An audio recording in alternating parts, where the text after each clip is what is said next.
Today, spaceflight seems like an activity beyond the scope of most people's lives. We spend billions of dollars on sending satellites into orbit and sending robots to the moon, Mars, and beyond, while back here on Earth, people struggle with climate change, healthcare, and general conflict. To many, space seems like a billionaire's playground. On the other hand, spaceflight is one of the strongest drivers of technological advancement and has proven to be able to solve problems previously deemed unsolvable. The clarification of the complex pros and cons has been historically avoided by the space industry, which means you've probably been walking around with very little information about what exactly space is doing for you. We are master's students at the International Space University, and our team project is a global communications roadmap to bring regular people back into the story of space. On this podcast, we're bringing skilled experts into the conversation in order to discuss society's actual stake in the benefits of space travel and to discuss the best ways for space industry communicators to close gaps in those benefits.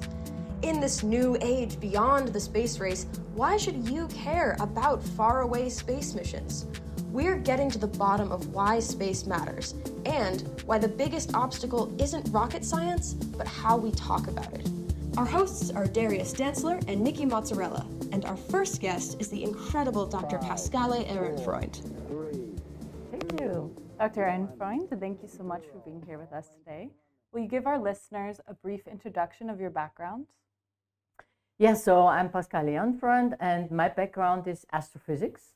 I have also a master degree in molecular biology, which also helps, in deep space exploration, and also in international relations. And I have been been lucky to be part in the last 3 decades of really a lot of different space missions, planetary missions, astronomy missions, and also experiments on the International Space Station, and also on CubeSats in low Earth orbit. So I'm very, very enthusiastic, about solar system exploration, and I hope I can contribute a little bit to your podcast. Yes, definitely. Thank you for coming here with us. So you've held a lot of leadership positions. How important has public communication been throughout your career? Well, honestly, public communication is important everywhere, and in every organization I have been working with or I have been supporting. The topic of communication is heavily discussed, and we are never in a perfect position, how to convey rather difficult technical context, of deep space exploration, and we have to learn and we have to engage.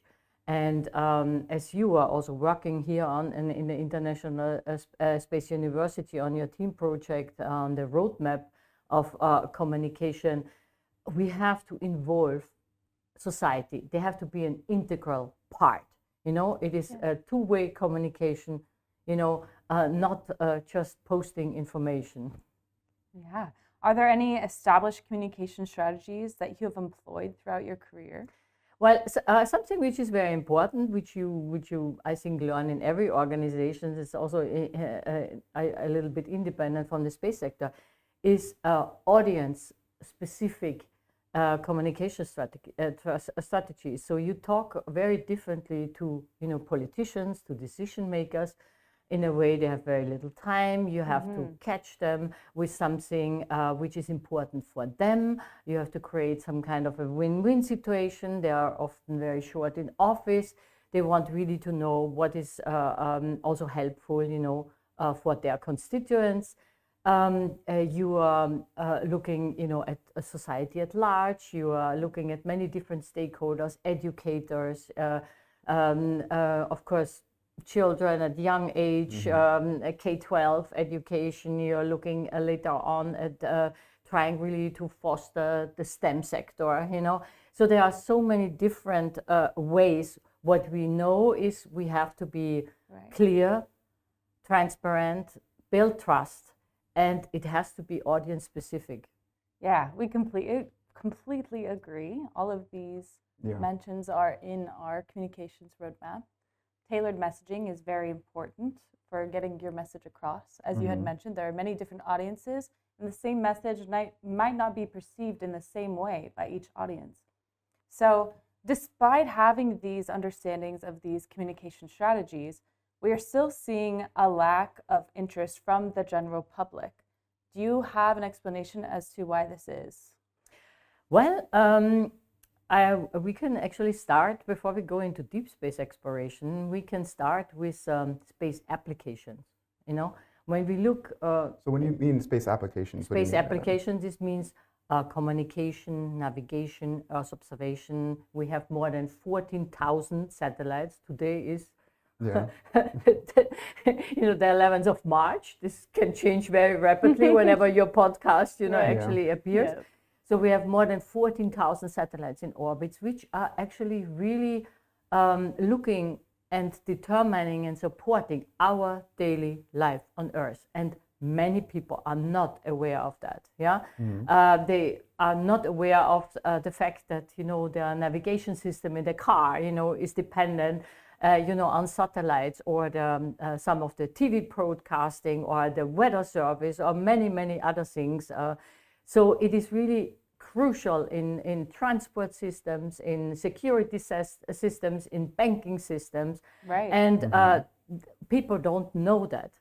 So we are discussing that continuously over the last 20 or even more years, how to improve that. And I think we are improving. Every organization is trying to improve, but still there is a gap. So, right. You working on that is really important. So we are talking mostly here today about space exploration, and that's even a little bit more abstract, because it's you have really to convey the need and the benefit for society, and there are many.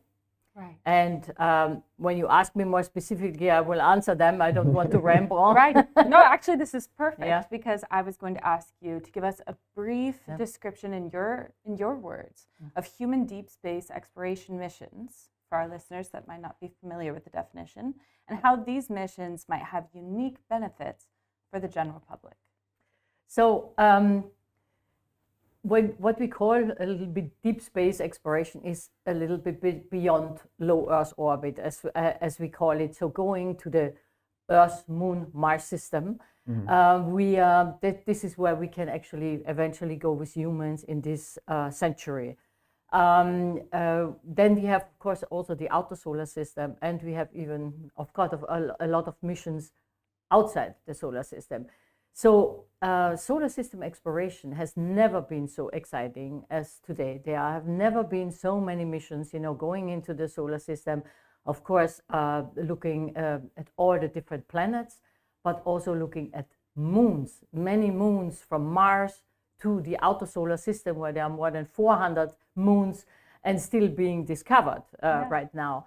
And then we even look beyond our solar system for exoplanets. We have, I think, more than 6,000 exoplanets which have been detected. So it's really an exciting subject, because it says something about the origin of our solar system when we are studying the results of those missions, how Earth came to be, why are we here? And I think this is something which is intrinsically interesting for everybody on Earth. So this is one thing. This is the discovery, the understanding. Where do we come from? I think that is really important. But when you look at deep space exploration missions, where most of the missions also are really going in the Earth, Moon, Mars space at the moment, there are actually quite some benefits. And apart from the scientific discovery, every mission brings scientific discovery, and it feeds back into the next missions. And that's really important, because we have a big commercial space sector which plans numerous missions, for instance, to the moon and to the to cislunar orbit, but also to the surface. And these people have to know, how is the surface, where can we land, how dangerous is the dust, how is the environment. And so if you are planning this kind of, I would say, long-term strategy, to build habitats, rovers, to do in situ resource utilization on the moon, you need a lot of scientific information. Right. And so this is the discovery and, knowing more about our, the moon is a part of Earth. Yes. Do not forget that. It was created through an impact in the very early history of our solar system.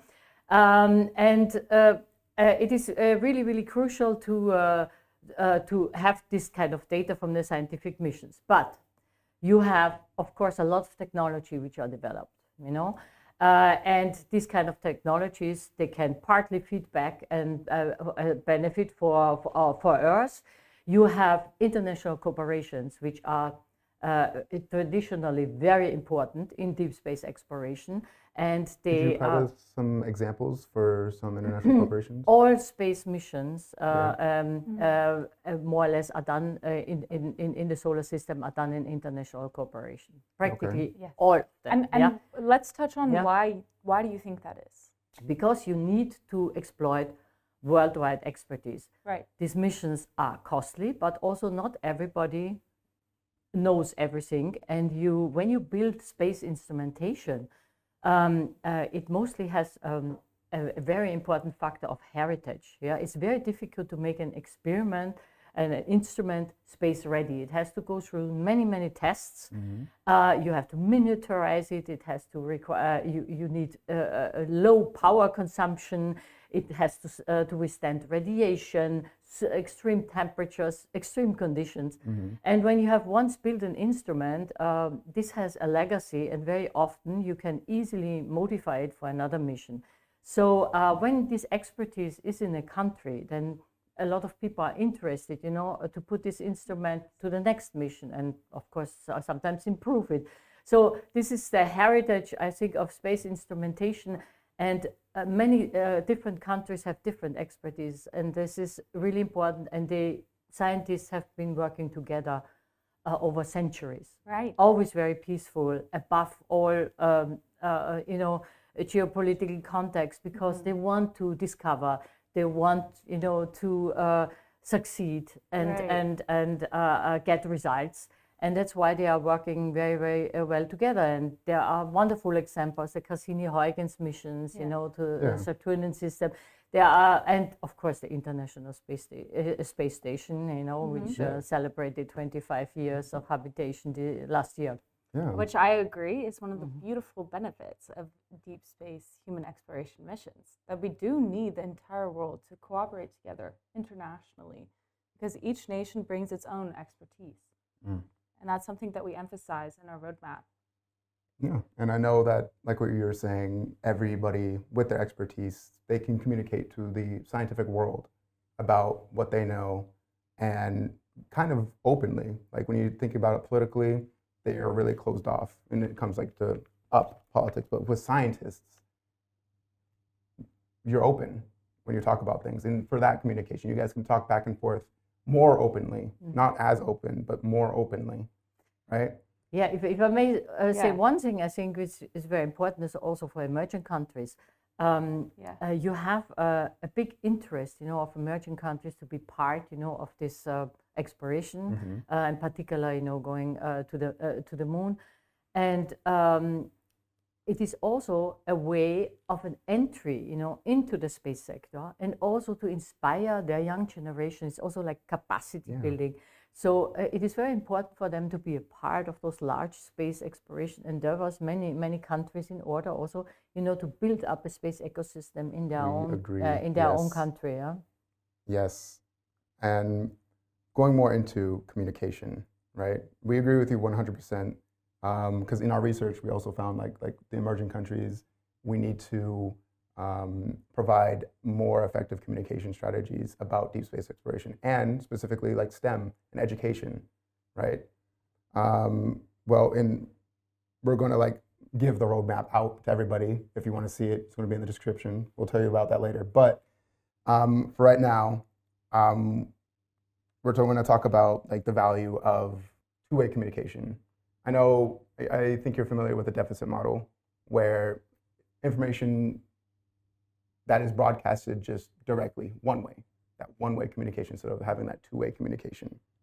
So have you incorporated two-way communication like this in your career at any point towards the general public in your leadership roles or in like your scientific research positions? I think it's even more important than it was, 10 or 20 years ago to have this two-way communication, because we are totally saturated with information, from social media and everything. And it just can pass through. Even I sometimes, don't see a message because there are so many. So as a scientist, we always give public lectures. We always do outreach. And in this, we always have this two-way communication to inspire society at large. So when we are at events, and explaining, about mission, about our research, you really engage with the public, and you see that society is really interested, and it is always really, I would say, encouraging, for scientists to do these kind of tasks. This is one thing. The other thing are town halls, where I think, each of my colleagues and me have been part of. And it's quite fascinating if you give a task, to society at large to solve, how actually smart they are and how able they are actually to see when they are interested. Yeah. So you could actually really benefit, because they also have ideas and they have a different perspective and different view, which, sometimes scientists or agencies or organizations are not really thinking about, and they have new ways, and encouraging. That's why when you, I think we will touch on this topic later on with minority communities, you have to work with cultural institutions together, how to communicate. Yeah. So I think we are underestimating, the value of society in contributing, to ideas of space, the entire space sector, and space exploration in particular. Okay. Couldn't agree more. Yes. And thank you for bringing up like minority communities. And we want to talk a little bit about indigenous communities. So this minority community, there has been like a few notably publicized conflicts with indigenous populations and space agencies, or the governments within or that the space agencies are a part of, right? And there was this one incident in Mauna Kea, right, that Nikki knows more about than me, so I'm going to explain. I was a student at University of Hawaii at Manoa for my undergrad in astrophysics, actually, similar to you. But so in 2019, there was a protest about the building of a 30-meter telescope on Mauna Kea. So Mauna Kea is sacred to the indigenous Hawaiian peoples, and they believe that building a 30-meter telescope would be developing Mauna Kea too much, and it was against their ideas. So this became actually a very public protest. So they actually call themselves Kia'i. They're protectors of Mauna Kea instead of protesters.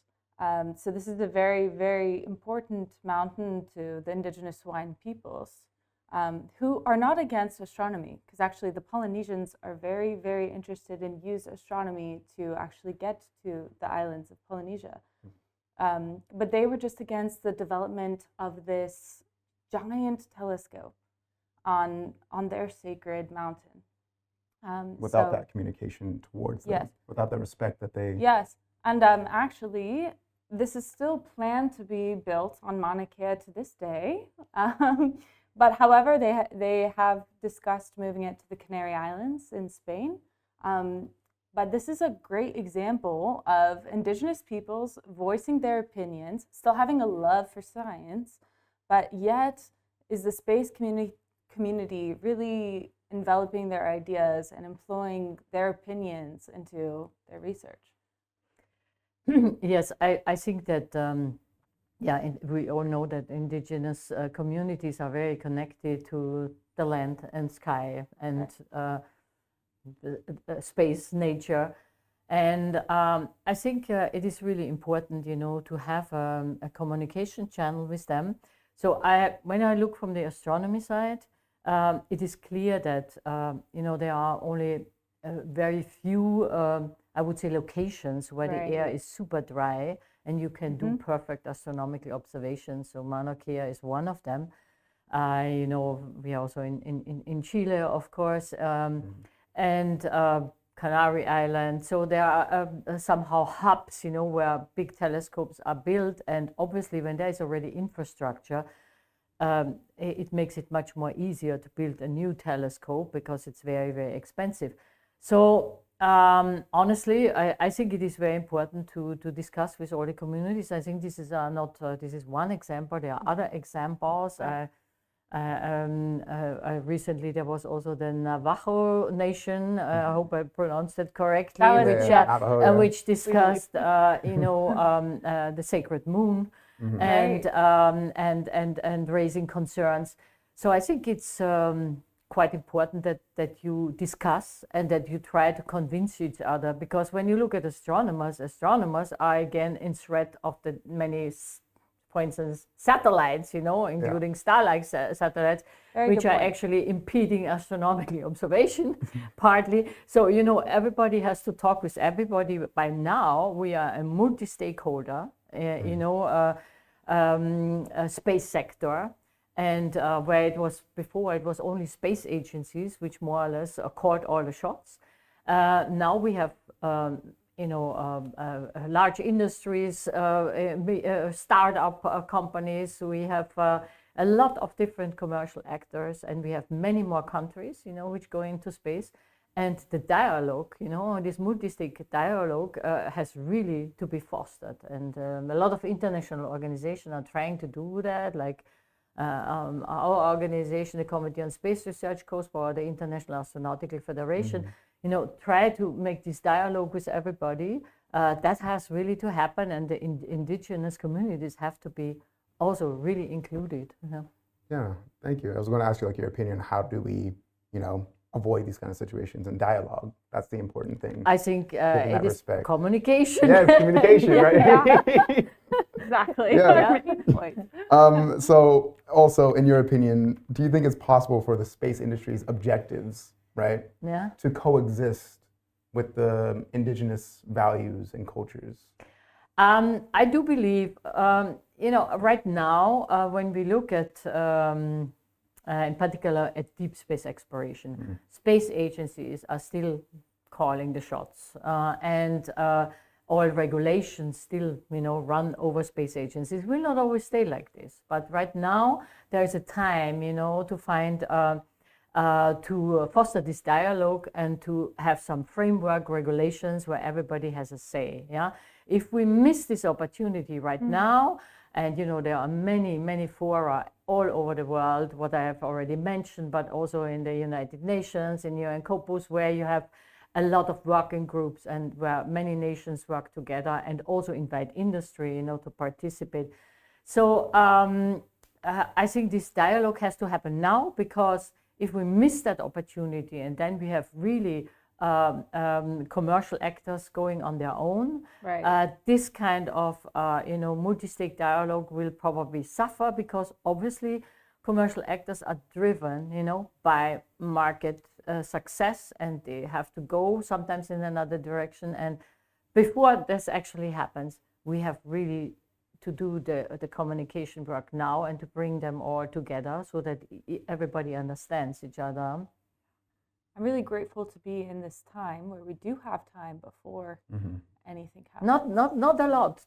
We don't have so many, because it's growing very rapidly. Yes. Yeah? I'm glad to bring awareness to this issue while we still have time. That is what I mean to say. Yeah. And that's exactly our aim from our project.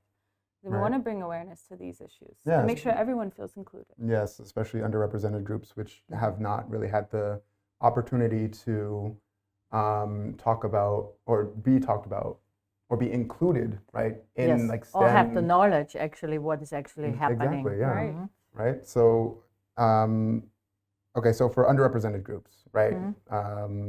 Trying to learn more about like the space sector or be involved in STEM, right?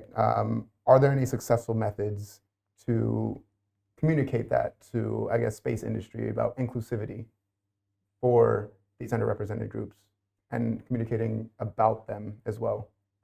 Yeah, I think in many of those fora, which I mentioned before, being COSPAR, being at the International Academy of Astronautics, the International Astronautical Federation, there are many of those fora which happen annually or several times a year, where I think this multi-stake dialogue is practiced, but also,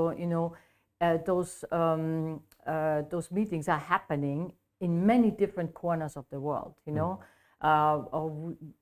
from Europe to Asia to South America. We have a lot of meetings all over the year. And so this is like doing outreach. I had been during a meeting in Ecuador, with the International Astronautical Federation. We really wanted to help them to build up a space ecosystem.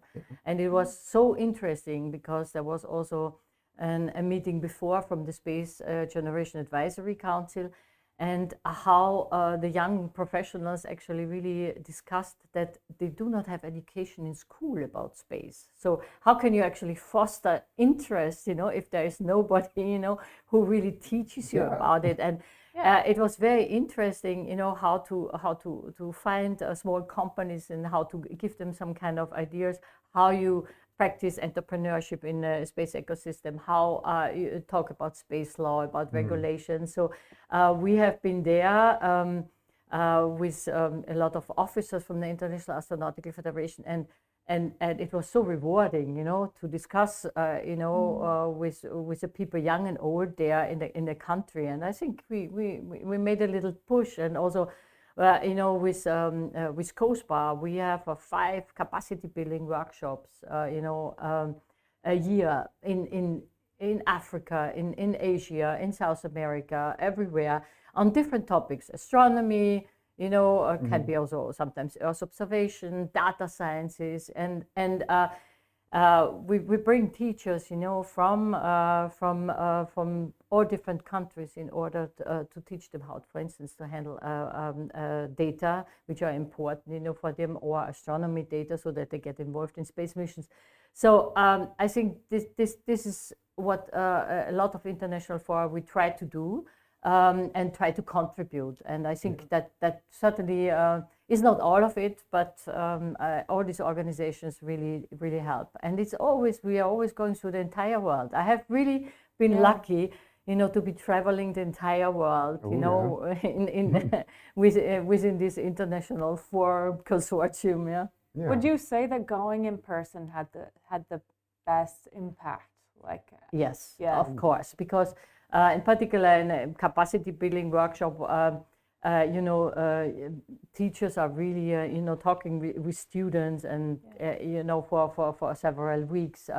In shorter conferences, at least you have 1 week, but it's so different than just having a Zoom meeting or So it's really helpful to engage with the community. As you say, it's a two-way communication, because then you get feedback, and you get responses, and you can react. And I think that's very important.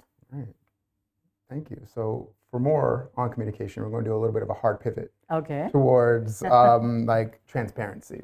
Okay. So as we know, for example, for how a space agency can be transparent, the Artemis II mission was delayed for a month, right? Because of a hydrogen leak? Great. A hydrogen leak? Hydrogen leak, right? Minor problem. Small, but it's still enough to delay it for a month. There was expectations of it being launched February, beginning of February. Now it's pushed back more. And now people are thinking, will it be pushed back more and more? So, and then also Artemis 3 was delayed for another year, about the landing on the moon. It has been changed, to my understanding. Yes, and I think the point that we're trying to bring up with this is that the public is seeing these delays as kind of a distrust for them. They say, if we have gone to the moon in the 60s, why are we seeing delays now? Why is it so hard? They're not understanding that this is a different mission, different objectives, different spacecraft. We have actually more strict safety protocols now than we did in the 60s. But there hasn't been a transparent communication about this with the public. So we're seeing issues. We're seeing, okay, NASA is being transparent about the fact that they are delaying the mission, but maybe the message of why has not reached the public. So that's the main point of why we're bringing this up. I have to say this is one example. Also, Artemis even 1 was delayed because I was at the first launch. Yeah. Oh, nice. And the first launch attempt. Yeah. So I mean, I have I'm working since 3 decades in space research, and it is so difficult. Every mission, what we do or what our engineers and scientists do. It is a really complex technology endeavor, wherever you go, even if it's a small mission. Right. So delays are intrinsic, to space missions. It happens with practically every mission, and we have to accept that. I think somehow the audience is a little bit used to that. However, there are some very prominent missions, and then you have to be much more transparent. I think explaining the public that there is a helium leak is very nice, but honestly, a society at large probably doesn't even know why there is a helium leak or what it constitutes. So. You have, that's what we always said, we have to build trust, and we have to be transparent. What we also learned yesterday in the workshop, you should be quite positive, yeah? Right. In everything what actually happens, despite, because we have to convey how difficult every mission is. I know that having built instruments, having been involved in space missions, you tremble, for years. You worry, and then the landing or the space mission actually happens. There is so much work of so many smart people and scientists, engineers, and support personnel in that you really want to. You understand it from the other side very well, if things don't go according to plan 100%. So how do you convey that? That's you can be quite transparent and say everything, but you have to say it in words, I think, which is understandable to the public, which we probably not always do so well right now. That's I think we would have to improve it and say, well, we need that, and it will be too dangerous, so that's why we have to delay. And I think that human missions are delayed is quite understandable, because it is so complex, and we have to look, as you said, for the safety. So building trust. So I just want to give one example, because. That's what we always discuss in Europe. So when we have a failure in a mission in Europe, mostly the communication is, another launch, scrapped, or another explosion happening or something like that. So when Elon Musk was building up, his space sector imperium, he had a lot of failures, obviously, because more or less risky business was more or less transferred to the commercial sector from space agencies, because space agencies are under so much scrutiny. And there were obviously, you have to learn from failures, and you have a lot of failures, when you build a new rocket, and when you launch it, and when you test it. And when something happened with SpaceX, there was always, we nearly made it, next try or so. Didn't work completely, but we have learned A, B, C, D and things. And we are in Europe, we are always very, very, modest and negative. And that has always been a point of discussion in communication. And I think, being authentic, and speaking from the heart will work a lot in communication strategies, but not being overly negative and overly positive. Yes. Being authentic, I think, still works the best with society at large. That's a little bit what I think. Maybe I'm not how to say, I'm not an expert in communication. No, but I think I remember watching a broadcast of a SpaceX launch. I think with their Super Heavy launcher, maybe one of their Falcon 9s. I think it was their Super Heavy, and it failed, of course, naturally. Trying to I think go into orbit. I just saw it like kind of spin around, break in half, explode. It was crazy. But the control room was cheering.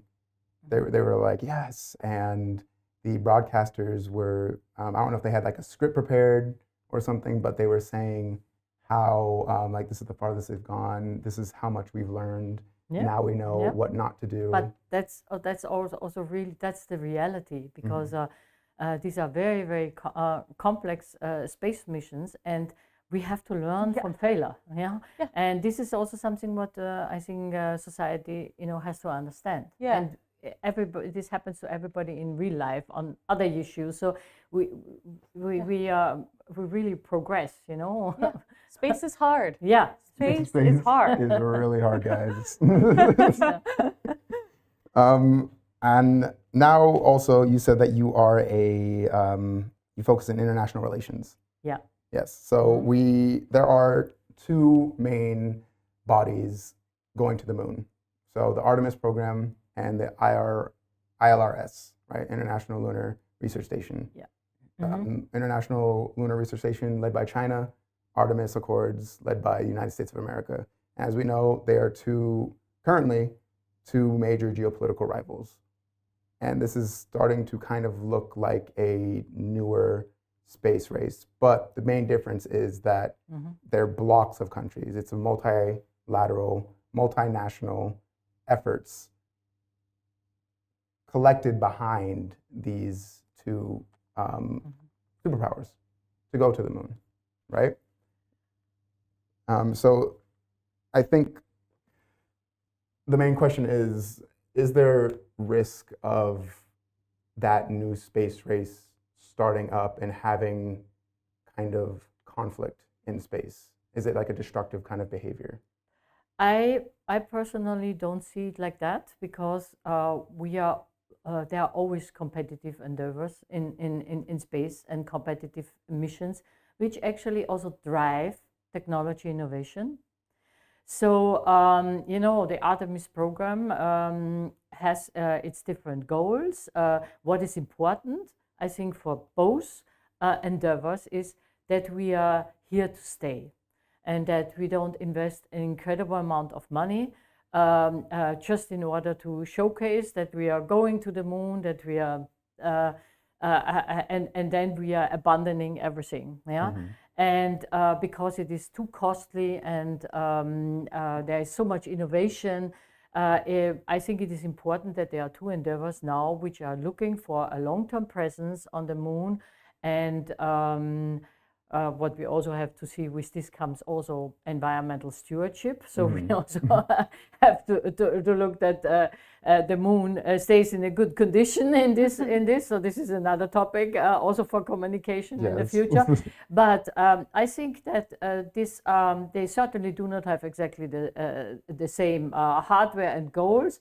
And I see that this competition is also, I think, a little bit helping, innovation and drives technology. I do not see that there is a conflict, because there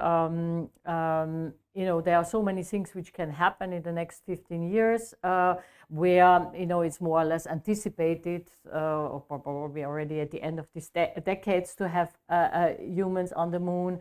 We don't know if there will ever be a cislunar space station. So there are so many open questions, and this can evolve. And I think at the moment, everybody goes his her way. Every organization goes its way, and I do not see it as a real incredible rivalry. I think it's a normal rivalry, a competition in space, and we hope that at some stage, that will, be fruitful for both endeavors, also to cooperate in the future at some stage, like we are when you're in an emergency situations, that you actually help each other, we still work really internationally well on the International Space Station.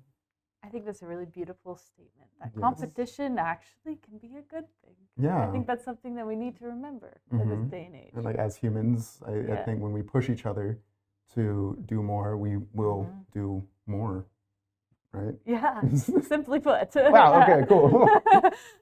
So thank you. I think we're coming towards the end of the podcast now, but we have set up a... Goes so fast. I know, right? Yeah. Time flies when you're having fun.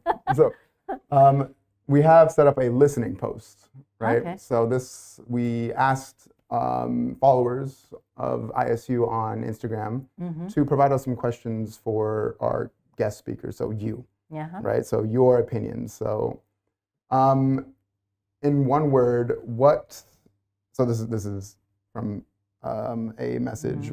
In one word, what is the meaning of space flight? In just one word. I know that's kind of hard, but they asked.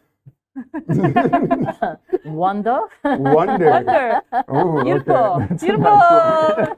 That's nice. Yeah. Wonder. Love that. Like from the John Temple Foundation, yeah. Yes. And wonder, yeah. Beautiful. All right, and I know you partook in like astrophysics. Did you also touch on biology as well? Yes, I'm actually an astrobiologist. Right. I Okay. work on life detection instrumentation and on environmental conditions. For instance, on Mars. To where eventually there could be remnant life or extinct life. So this could probably be a good question for you. Okay, then. good. What does the future of space medicine, I know this isn't about specifically what you said, but you might know.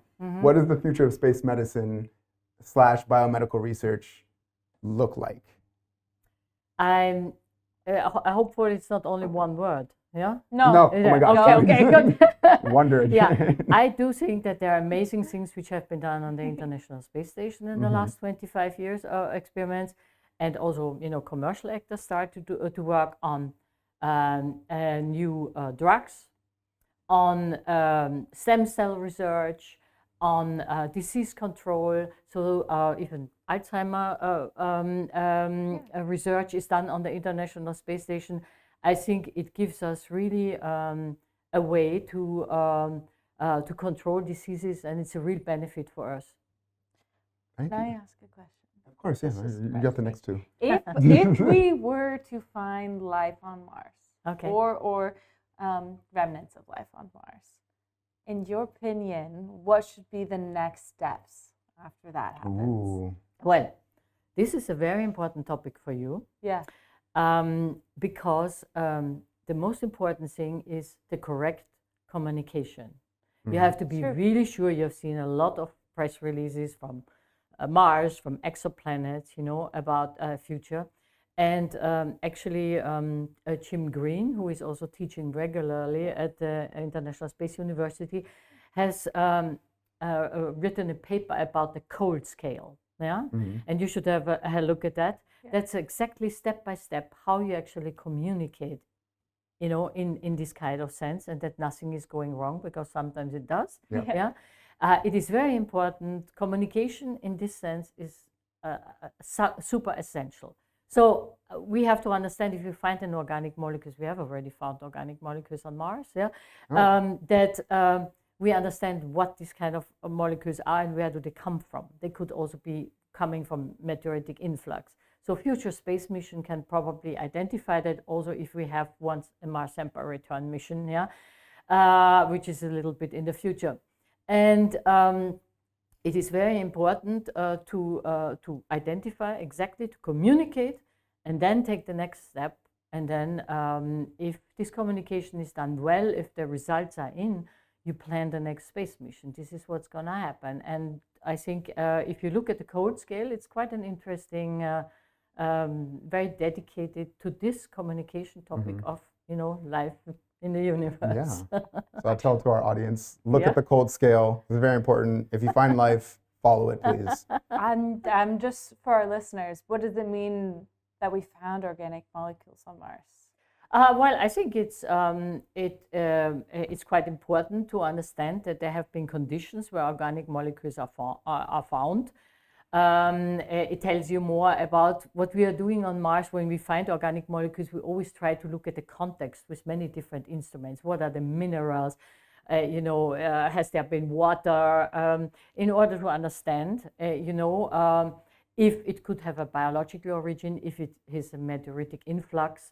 And so I think we have to be very, very accurate. And I have to say, like many scientists, if we want to be 100% sure, very likely, we need a mass sample return mission because we have very high resolution instruments, in our laboratories. We can just bring it on Earth and, measure in a much, much better state. Space instrumentation is always a little bit limited in, power consumption, sensitivity and so on. So it is good to bring back samples. You have seen that at the asteroid sample return mission, how fantastic. We find an enormous amount of organic molecules in those asteroids from the Japanese Hayabusa missions, both of them, and also from OSIRIS-REx. These are fascinating results. Yeah. So we will see, but it's an exciting topic, and I think it's also an exciting topic for the public. We agree so much, and the public has more questions. So, do you want to ask number 3? Oh, okay. Oh my gosh. Okay, good. I'll have my. Are private companies in space? No. Why should they? You have many actors, as we said. We have a multi-stakeholder. I didn't even see that there are the question. Interesting. Yeah, you have a direct view on that. Yeah. Okay. So we have an enormous boom and rapidly evolving space sector because there are so many, new space companies and commercial companies which are interested. And of course, we are going a little bit away from deep space exploration right now. But those companies also serve other economies, transport, energy, security. There are so much which companies actually help with space data, and in particular for climate change and, our environment and benefits for us. So, and having these many different, companies which are focusing on providing the launchers, focusing on building new satellites, security systems, high resolution, imaging, or looking at our Earth. I think this is really, really crucial because it goes super fast. Space agencies could not go in that pace. And it also triggers investment and spill over into other economies. So this is a little bit, about the space sector. By the way, Walter Peters will tell you exactly the same. So I'm gonna stop you now. I'm gonna stop you now because he's the space economist. Yeah. Okay. But I think it's really helpful to have these companies. However, dialogue has to be important. In deep space exploration, as I said, those companies are still, under the wings of the space agencies concerning regulations and if they can launch, what kind of frequencies they use, and so on. So there is a system, but they really help, to help to speed up, technology innovation, and that's something which is really also for deep space exploration. And I think is happy. Probably the question mark means that are they actually adhering to frameworks, because we do not have much guidance and regulatory and space law frameworks for deep space. and this has to be developed, and this has to be developed with them, so that they Yes. are aware that you cannot just land anywhere, and you can, even the Apollo missions destroyed, or hampered the very tenuous atmosphere of the moon, through the continuous landing and descending. So we have to be quite careful concerning environmental conditions. Many groups are working on that already together with the industry. Good. So I think that's all for audience Okay, questions then. so there's so many other Yes, questions. okay. Yeah. So Okay. I'd like to thank you, audience, for asking these questions, and thank you for answering it for them. But we also have one final question, which we're Yeah. going to be asking every single Okay. guest here. I have to answer with one word. One word? No. No. Okay, good. But why does space matter? And who needs to hear it the most? Well, space really defines our daily life right now concerning satellites. People have to know that, people have to understand that. And we have really to communicate it more. And we have also, we are all explorers on the Earth, and we want to understand our solar system and also beyond, and why we are here. And I think it is crucial also to look into deep space and encourage all those kind of missions where we learn new awe and wonder, Yes. for our humanity. Okay, perfect. Thank you. I would like to thank you personally for coming onto the show and you. sharing your insights. Yeah. Well, I thank Perfect you first for guest. writing this roadmap, and I think everybody of us wishes you the best luck. Thank you. Yeah. It's not an easy topic, No. and but it is a very, very necessary topic, because society has to be an integral part.